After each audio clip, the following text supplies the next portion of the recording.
Jair Bolsonaro is an alt-right extremist with an ominous trajectory for the future of Brazil under his new administration. Bolsonaro obtained up to 75% of votes from upper-class municipalities, but did not get the 25% of the poor departments of Brazil, which were secured by leftist candidate Fernando Haddad. Bolsonaro ultimately won against Haddad in the Brazilian elections and is the new president of Brazil.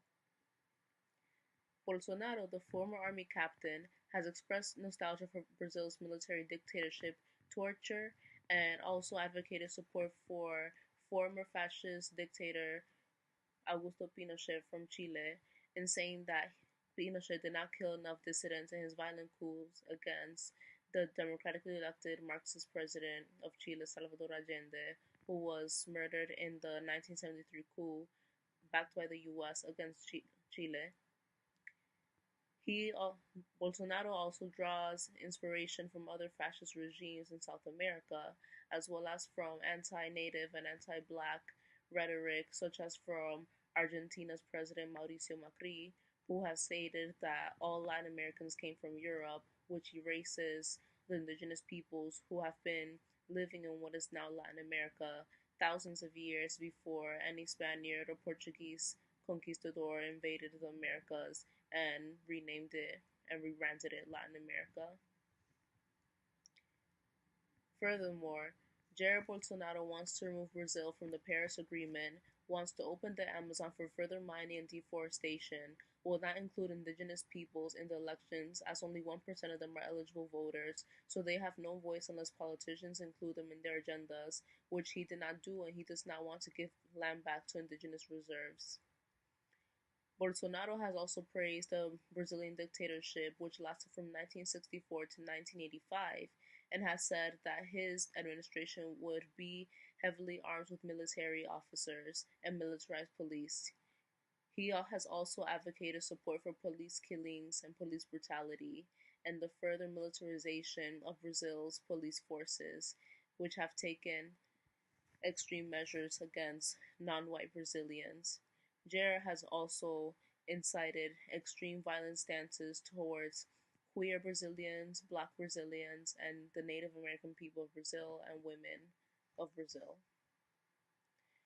In 2003, he was a former Congress member and he was arguing with a lawmaker named Maria do Rosario, and he told her, as I quote, "I wouldn't ever rape you because you don't deserve it, slut," he said before shoving her. And that video has circulated around social media and has obtained over 3 million views on YouTube. Bolsonaro repeated this statement again during a debate in 2014, and due to that, he was fined 10,000 reais, which is 2,560 US dollars, by a Brazilian judge due to that. The following year, he stated that men and women don't deserve the same salaries because women get pregnant. He believes that maternity leave is a burden for work productivity. Bolsonaro also has 5 children. 4 of them are boys, and he said that the 5th one is a girl and that he had her as a moment of weakness. Bolsonaro is also extremely and violently homophobic and has received fines of hundreds of thousands of dollars for hate speech due to it. Bolsonaro said he couldn't have a gay child because they're too way educated to be gay,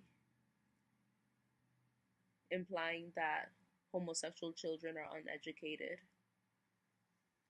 He also said that he'd rather his sons die in an accident if they turned out to be gay.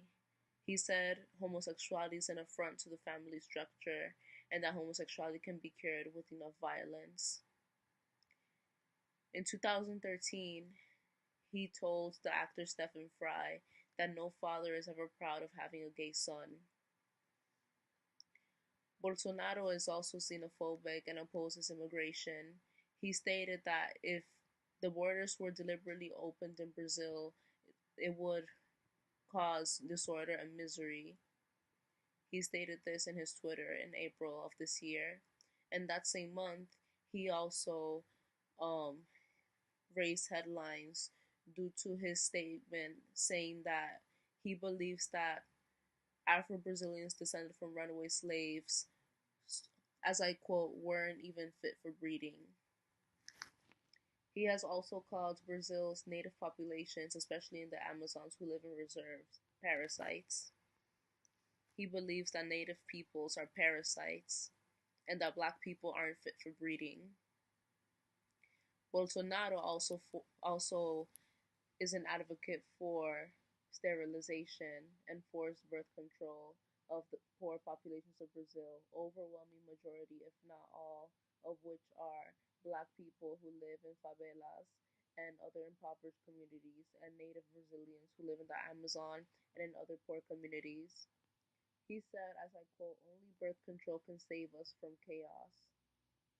Population control and sterilizations are always eugenics advocacy, such as what the U.S. did during its early occupation of Puerto Rico, where Jibaro Taino women were being sterilized by the U.S. State Department against their will and against their consent, such as Ethiopian women in so-called Israel who were sterilized by the Israeli state without their consent.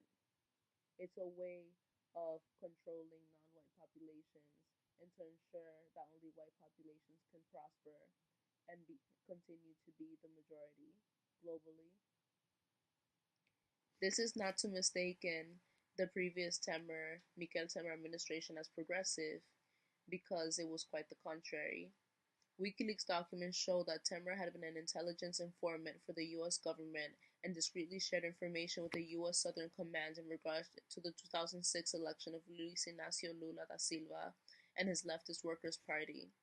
In addition to this, Temer also reassured the U.S. State Department that the Brazilian Democratic Workers' Party, also known as PMDB, would eventually merge with conservative parties in the nation, hence reducing the platform of the Workers' Party.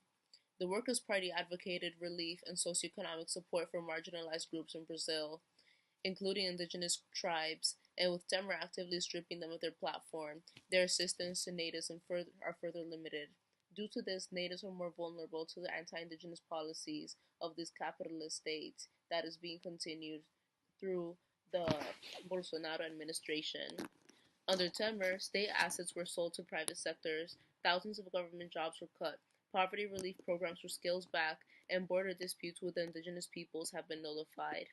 In July 2017, the Temer administration encouraged all government factions to accept a certain time frame for land claims. Those